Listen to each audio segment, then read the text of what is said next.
Hello and welcome.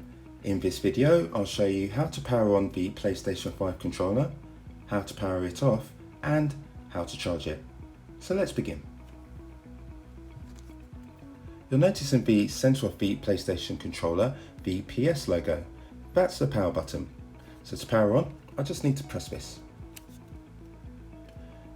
You'll also note a blue light is being emitted from the controller, and that just lets you know that the controller is currently powered on.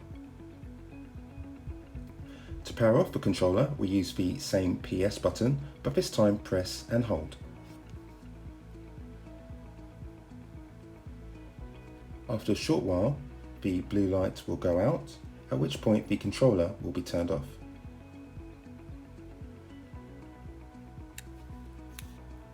The controller is now off.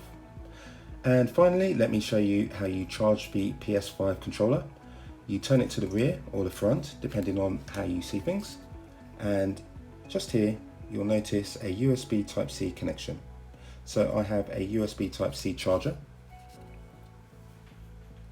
I shall now place this into the controller and have a look out for the coloured light which appears.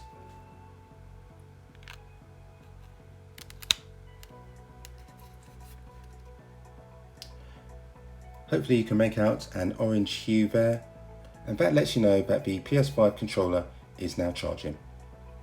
So I hope you found this video useful. If you have, really appreciate if you can give it a quick thumbs up. It helps me out so much. If you haven't already, feel free to subscribe. Check out my channel. I have lots of useful how-to videos there. Thanks again for choosing my video, and I wish you a great day ahead.